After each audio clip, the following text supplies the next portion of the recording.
Espace TV, le 22h.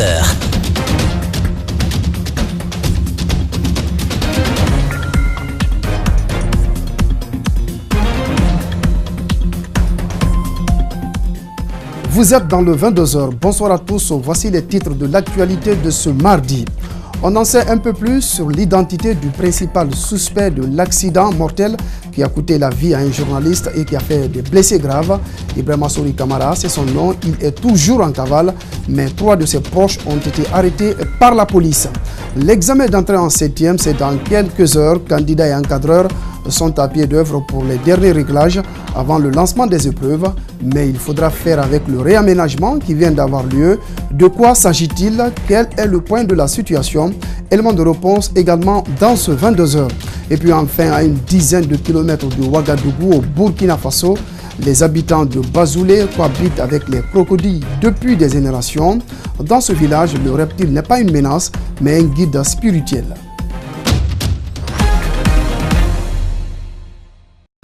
Après les titres, le développement, bienvenue à tous. On en sait un peu plus sur l'identité du principal suspect de l'accident mortel du 17 juin à Matoto. Ibrahima Sori Kamara est le conducteur de la voiture à l'origine du drame qui a coûté la vie à un journaliste et qui a fait des blessés graves. Il est activement recherché, mais 3 de ses proches ont été arrêtés. Ils sont détenus au commissariat central de Matoto. Antoine Kourouma et El Hadj Aliouba. Le conducteur de ce véhicule de marque Hyundai a pour nom Ibrahima Sori Kamara. Depuis la nuit du drame, il est en cavale. 3 de ses proches ont été arrêtés. Ils sont détenus au commissariat central de Matoto. De sources policières, la voiture à l'origine de l'accident appartenait à une douanière décédée. Elle s'appelait Moussokoro Kaba. Après sa mort, la voiture serait revenue à son fils qui réside en France. Après son dernier séjour en Guinée récemment, il aurait laissé les clés de la voiture à son ami Mohamed Lula qui, à son tour, les aurait remises à Bernard Wendono, un autre ami.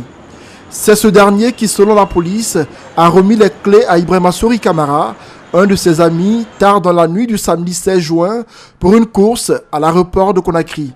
Après cette mission, le nouveau chauffeur continuera sa virée nocturne avec d'autres amis. C'est sur le chemin du retour, aux environs de 4 heures du matin, que le drame de Matoto va se produire. Cette voiture de marque Renault Scénic roulait à vive allure, ainsi que la Hyundai conduite par Ibrahima Sori Kamara. Arrivé à l'endroit où se faisait l'opération d'assainissement, la Renault Scénic, toujours selon la police, aurait brusquement freiné et dans son élan, la voiture noire n'a pas pu l'éviter. Elle l'a fortement percutée à l'arrière, avant de la projeter sur le terre-plein au milieu de la chaussée où se trouvaient les journalistes en activité et le ministre Naïté. Aboulaye Ba sera projeté contre cette machine. Il tombe inconscient au bord du caniveau. Abou Koria Kourouma, le cadreur d'Espace TV, sera lui traîné sur une distance d'une dizaine de mètres par la voiture Renault Scénic. Sa survie, il la doit au sac à dos qu'il portait et à sa masse. Sa cuisse gauche et une bonne partie de son corps sont restés de longs moments sous cette voiture Renault Scénic. À bord de la voiture noire, il y avait 5 personnes, dont 2 filles. Toutes ont pu s'enfuir sans être inquiétées. Ces boissons alcoolisées auraient été retrouvées dans la voiture par la police. Ibrahima Sori Kamara et ses amis sont activement recherchés. Quant aux occupants de la voiture grise, ils ont été libérés par la police qui les qualifie de victimes dans cet accident. Le chef des cadreurs d'Espace TV devrait être évacué ce mardi sur le Maroc où il suivra des soins intensifs. Et puis pour être tout à fait complet, voici le programme des obsèques de notre confrère Abdoulaye Ba. Ce jeudi 21 juin, un symposium sera organisé à sa mémoire au Palais du Peuple après la levée du corps au petit matin. Le même jour, départ du corps pour Dinguiraï, son village natal, où il sera inhumé le vendredi 22 juin. Paix donc à l'âme de notre confrère Abdoulaye Ba. Ce n'est qu'une question d'heure. Ce mercredi, les élèves de 6e seront devant les épreuves avec 2 surveillants dans la salle au compte de l'examen d'entrée en 7e année. Un véritable concours qui s'annonce dur et facile pour les candidats. Mais avant de les voir devant leur copie, intéressons-nous au nouveau calendrier des examens nationaux qui prévoit même que les candidats composent les dimanches. Reportage Mamadou Saliouba, Kiano Sadouba.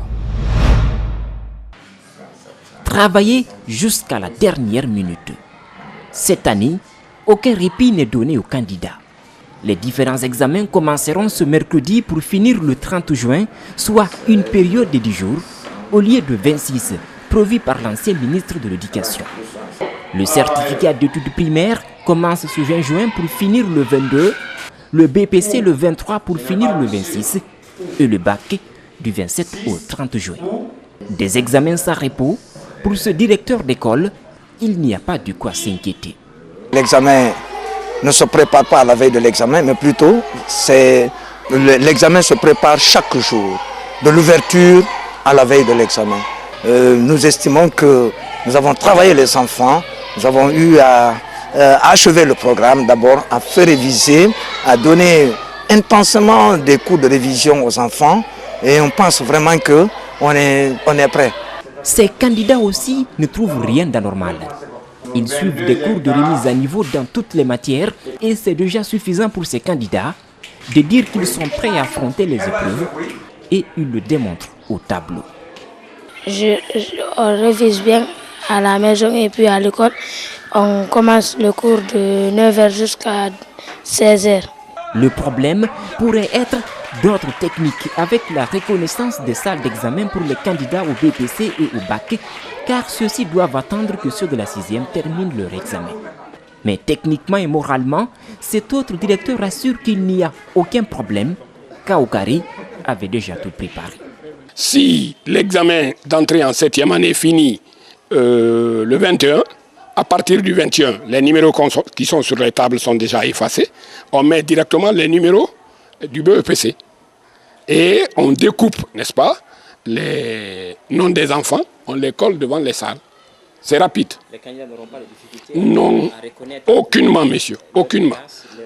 Aucunement. Ils connaissent déjà leur centre, ils savent que les chefs d'établissement vont leur dire « Allons-y à Oumou-Diaby, n'est-ce pas, nous allons connaître nos salles maintenant. » Voilà, il n'y a pas de problème dans ça. L'ancien ministre avait déjà tout préparé, mais avec le nouveau calendrier du nouveau ministre de l'Éducation, certaines épreuves risquent d'être lancées en retard. Restons dans le registre des examens nationaux pour parler cette fois des examens de sortie qui ont débuté ce lundi sur toute l'étendue du territoire national. Le ministre de l'Enseignement technique et de la formation professionnelle a procédé au lancement des épreuves hier du côté de Mamou.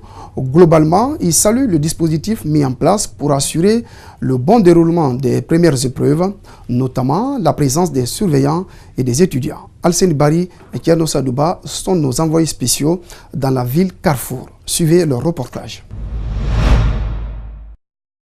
Centre professionnel de Mamou, 8h30. Le ministre de l'Enseignement technique et de la formation professionnelle procède au lancement des épreuves de l'examen de sortie 2018. Nous constatons que les examens sont bien organisés, les élèves sont dans les classes et les normes sont respectées et aussi les maîtres sont à l'heure, surtout. 2 surveillants par salle, pas de coup d'œil, ni de communication. Tout est suivi à la loupe. La surveillance, ça se passe très bien. Il n'y a pas de panique, rien du tout. Nous avons reçu les copies à l'heure et ils ont lancé les sujets à temps aussi. À Mamou, ils sont 292 candidats pour 5 centres. Cet étudiant a 14 ans, il est l'un des plus jeunes de sa promotion. Tous saluent le bon déroulement des épreuves. Les préparatifs ont été bien passés dans les bonnes conditions.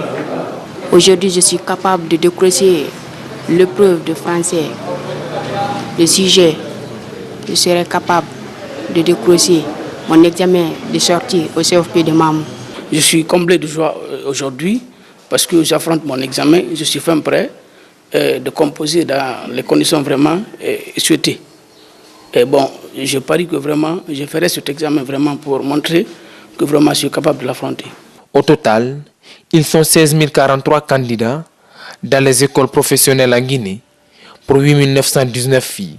De quoi réjouir la ministre de la Coopération internationale et de l'intégration africaine.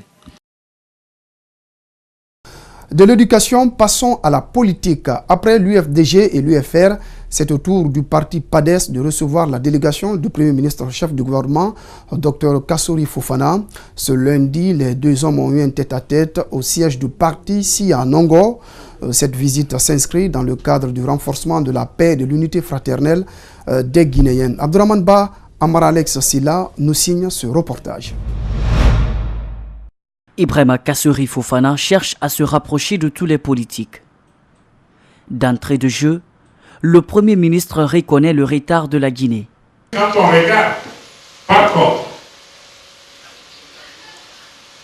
le niveau de pauvreté, ces résultats, on dira, sont limités. Pourquoi? Parce que la base de départ, le point de départ est très faible. Une pauvreté à la base qui préoccupe Kassory Fofana, d'où cette visite rendue à un éminent économiste à la tête du parti PADES. Sur le plan politique, nous attendons de vous, nous saluerons de votre part un mémorandum sur ce qui vous semble être important pour prévenir les crises. Non seulement gérer la crise actuelle, la crise politique. Quant à Dr Ousmane Kaba, la démarche est salutaire et il promet d'apporter son expertise quand le besoin se fait sentir. Soyez rassurés que le PADES, en tant que parti politique au nom de tous nos militants, nous serons à vos côtés dans la lutte pour la démocratie.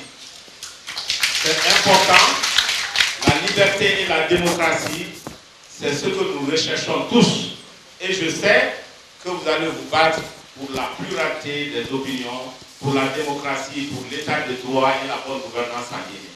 Le Premier ministre Kassory Fofana, dans sa volonté de réussir sa mission, compte mettre tous les atouts à sa disposition, notamment la consultation des leaders politiques, qui pour la plupart ont géré des postes de responsabilité.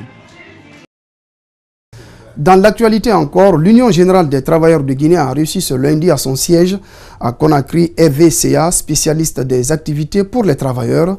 Ce syndicaliste sénégalais a répondu au courrier de l'UGTG qui lui a été adressé tout récemment afin de leur fournir son soutien dans l'affaire de leur camarade Aboubakar Sidiki Mara. Le reportage est signé Ouminatou Sidibé, Aliouba.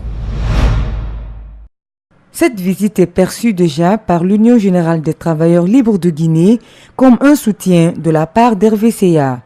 Dans une déclaration, le secrétaire général de l'UGTG est d'abord revenu sur les violations flagrantes des droits auxquels certains syndicalistes sont confrontés. Il a ensuite sollicité son implication afin que justice soit rendue à leur camarade Aboubakar Sidiki Mara. Nous souhaitons l'implication diligente du BIT pour la défense du droit des travailleurs et de la liberté syndicale en Guinée.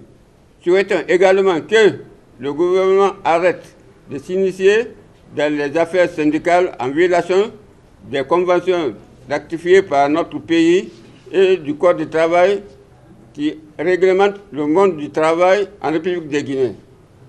Dans la même déclaration, ces syndicalistes espèrent que la présence de ces spécialistes au compte de l'Organisation internationale des travailleurs pourrait apporter un plus aux démarches qu'ils mènent depuis la date de l'arrestation d'Aboubakar Sidiki Mara. Nous gardons l'espoir que votre présence aura un impact tout particulier sur le mouvement syndical guinéen et votre intervention personnelle pour la libération de notre camarade Aboubakar Sidiki Mara. Vive le BIT, vive la classe ouvrière, vive la liberté syndicale. Le spécialiste des activités pour les travailleurs en question s'est abstenu de parler en public lors de cette rencontre.